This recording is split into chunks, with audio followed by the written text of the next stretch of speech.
Hi everyone, today we're going to talk about the Industrial Revolution.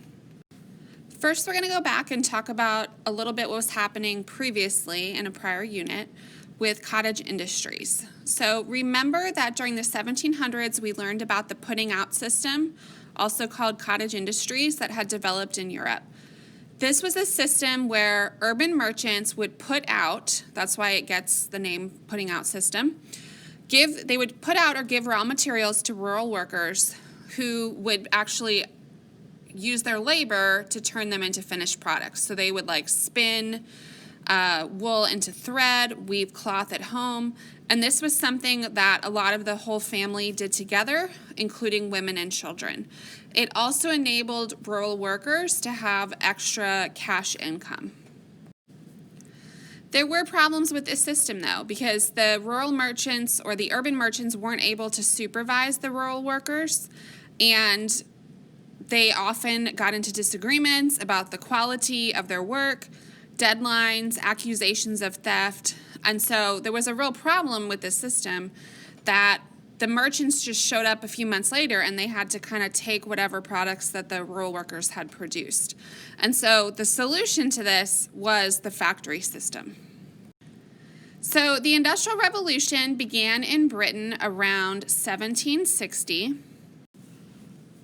So why did the Industrial Revolution start in Great Britain? Well, Great Britain had a lot of natural advantages due to its resources. So as you can see on the map, it has a lot of waterways, which allowed for cheap and easy transportation. That water could also be used to turn wheels and fuel factories.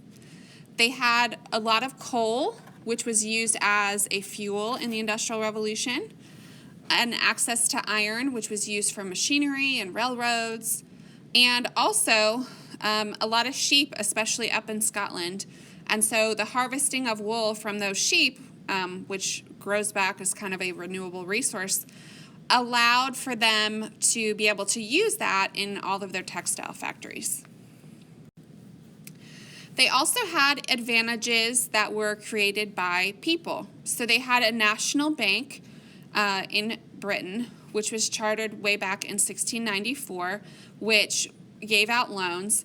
This was not the case in countries like France. And so this was a source of capital for people. Capital is money or any kind of resource used to start a business. And so the fact that England already had a banking system set up where entrepreneurs or people who wanted to start businesses could get loans was a really big deal because other countries didn't have that same access. They also had a parliament who was interested in passing laws that would protect business. So they had strong private property laws compared to other parts of Europe, which kind of gave people an opportunity to start a business and not have to worry if they were going to be able to keep the profits or not. They also had aristocracy and members of parliament who were interested in investing in industry. That was also not the case in France, at least initially. The aristocracy, already had their wealth and they were satisfied with that, and they didn't really want to participate in the Industrial Revolution like those people in Britain did. They also had people who were interested in building canals. A canal is a man-made waterway, so a lot of times canals, they'd have barges that were pulled by horses on the riverbank. Eventually steamships could go on canals, but those are man-made waterways that people invested in Britain. And they also had a tremendous amount of inventions related to textiles, which we'll talk about. So here's just a summary of some of those advantages. Another one that's on here is enclosures. Remember that England had started the process of enclosing common lands back in the agricultural revolution. And the fact that England enclosed those lands, gained more land for farming, and innovated in their farming allowed them to produce more food, which freed up people to go work in factories and do things related to industrialization. So here that slide is basically saying what I just said. The agricultural revolution had allowed Great Britain to greatly increase farming efficiency. This led to an increased population, which pushed agricultural workers out of the countryside towards cities to work in factories. So as less people were needed for farming, those people became unemployed basically, but that caused them to move to cities, which then allowed cities to develop factories because now they had a labor source for those. As an example, England produced 3 times more grain in the 1830s than 100 years earlier. This process was slower on continental Europe or mainland Europe. It still was occurring, but it was slower. In southern and eastern Europe, they were much, much slower to industrialize. So, for example, Portugal, Greece, 2/3 of the land was still undercultivated and subsistence agriculture persisted. So remember, in places like Britain and then eventually France, Germany, they were commercializing agriculture and having really large farms produce the food. That made it much more efficient. Now, that did hurt their traditional economy, their peasants.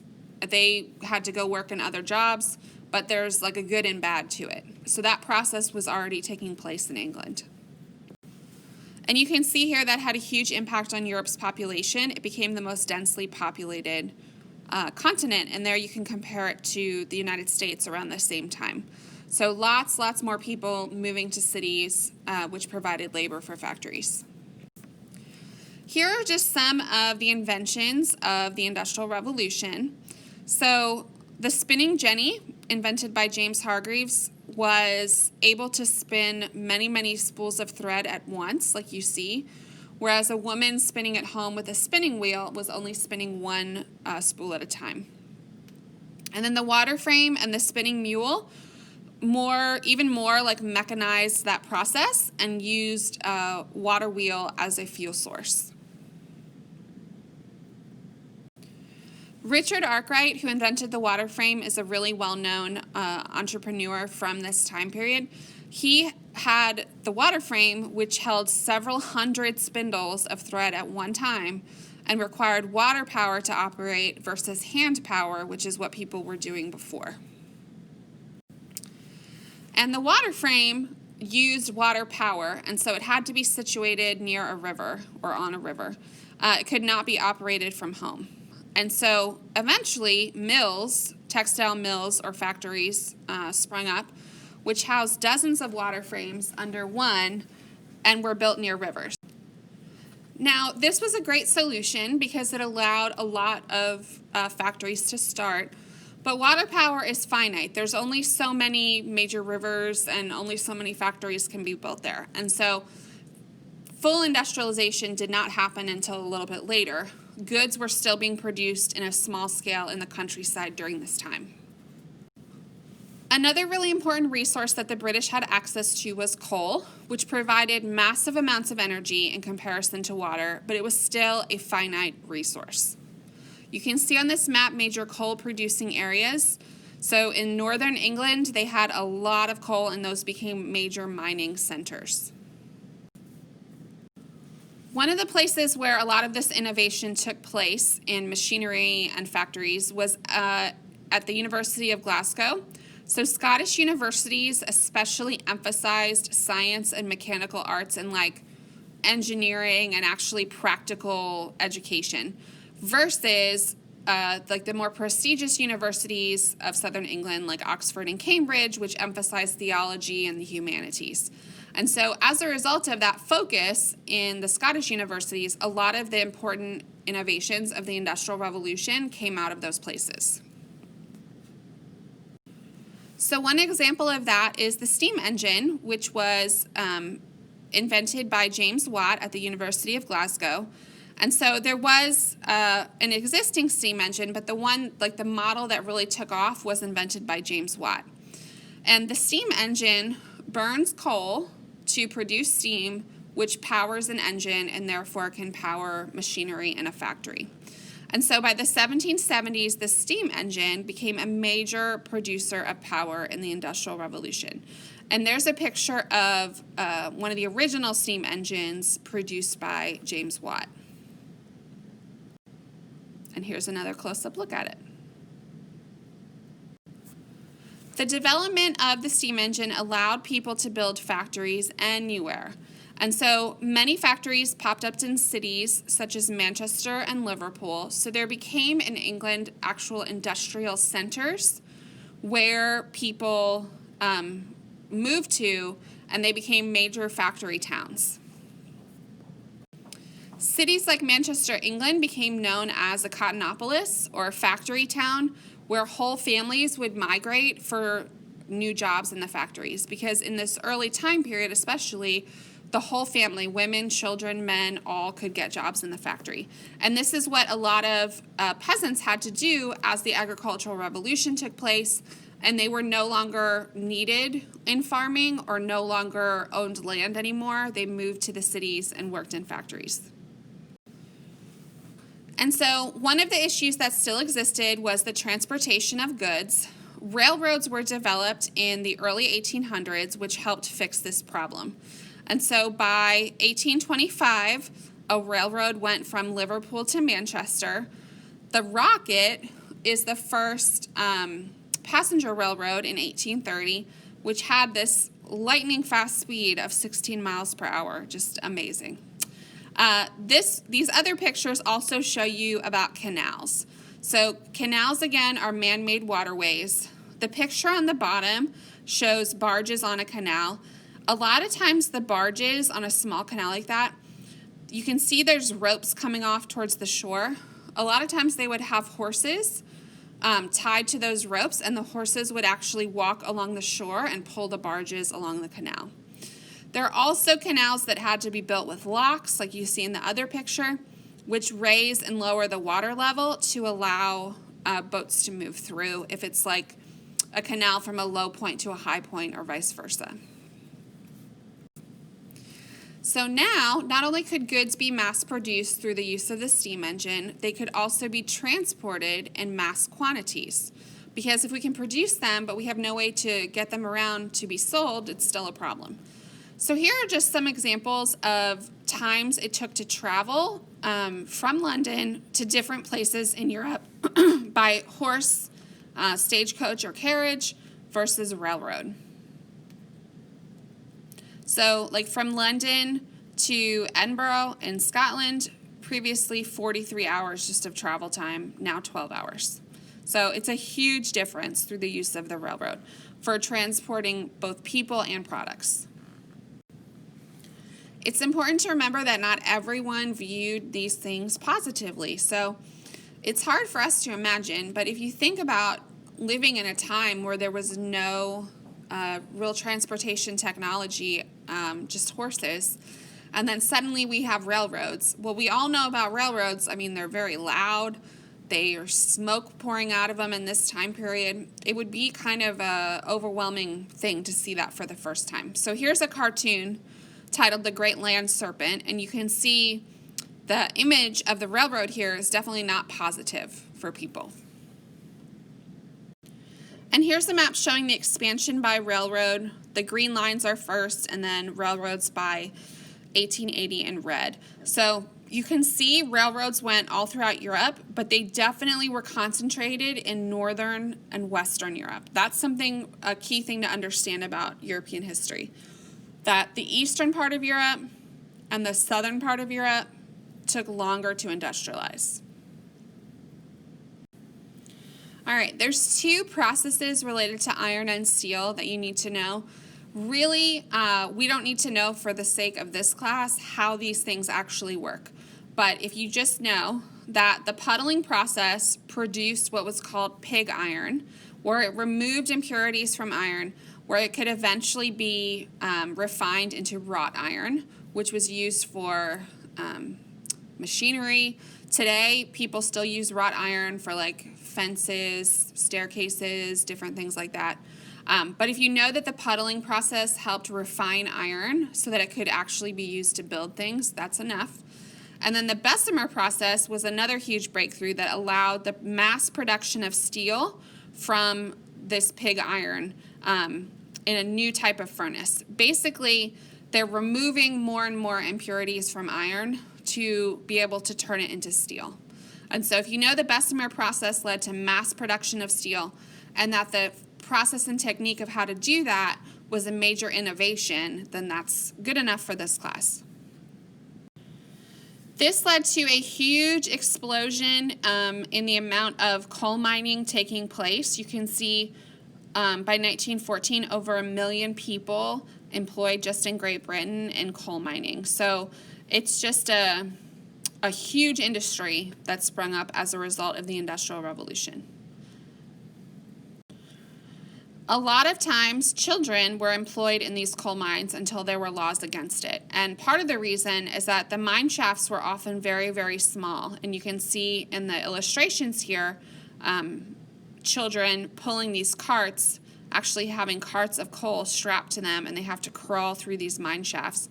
I mean, just imagine kids being like 8, 10, having to do this and actually going to work every day and having to have this type of labor. It's just something I think we can't even really imagine today. One group reacting to all of this were the Luddites. And the Luddites were a group that went around and smashed water frames that made automated weaving possible. Today, the term Luddite generally means people who are opposed to new technology, but that's not really what the Luddites were about. So the Luddites were not opposed necessarily to the technology.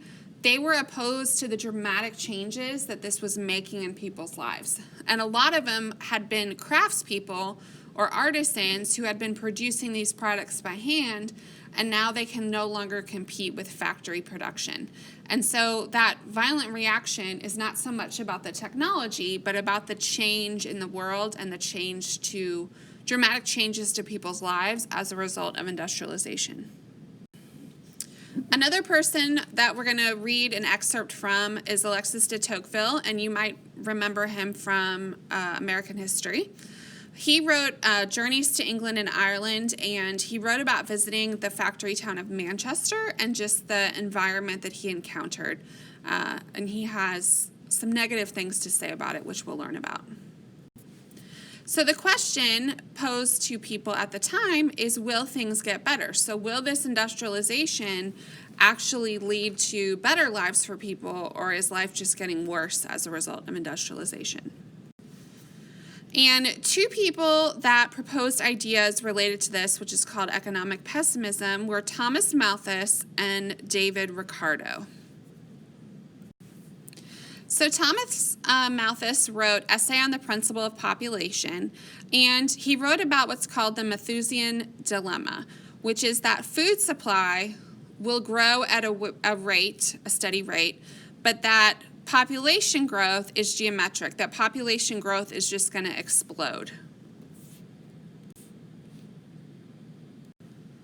Here's a graph that shows that. So what he's really saying is the food supply is not going to be able to keep up with the explosive population of the industrial age. And like the earth is not going to be able to support this many people, and it's going to lead to devastating consequences for humans.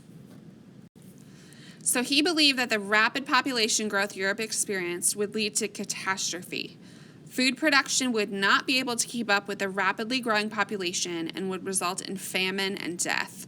And that eventually all this industrialization is just going to lead us back to subsistence agriculture, because eventually there's going to be a huge decline in population as people are basically starving, and people who survive are just going to return to subsistence agriculture. This is not what has actually happened, though, because in reality, technological advances have made us more productive and more efficient. So any of you in economics might know about production possibilities frontiers, or PPFs, which is what this is showing. And if you look at the quantity of products that are being produced, the entire line shifts outward as we use new technology and become more efficient. And so, at least so far, that's what mankind has been able to do.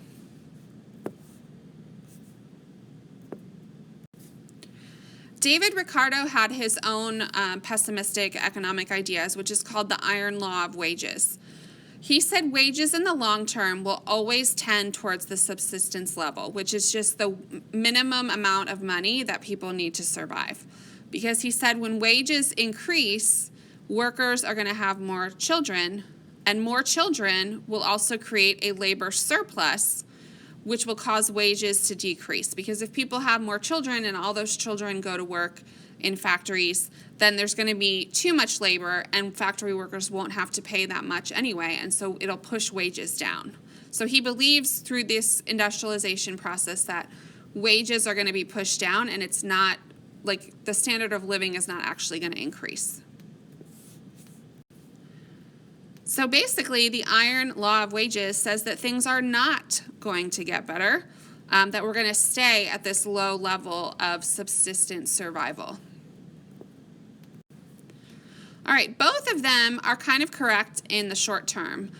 They have this pessimistic view of what's going to happen as a result of industrialization, and in the short term, industrialization was not great for people. I mean, people were suffering in these new environments. And so it did not improve the standard of living immediately. In the long term, they were incorrect. Neither of these things has taken place, and the standard of living and the population have continued to grow throughout the world. So, for example, here's a stadium of the Manchester United football team. Manchester was one of these factory towns that was just horribly polluted, people living in slums. But the standard of living did greatly increase there over time to what we have today. And so the standard of living as a result of industrialization did increase. It just depends on the time period. So there were momentary shocks, there were periods of famine, there were economic crises, just like we have today. The economy kind of goes in cycles. But overall, the standard of living did improve for the world as a result of industrialization.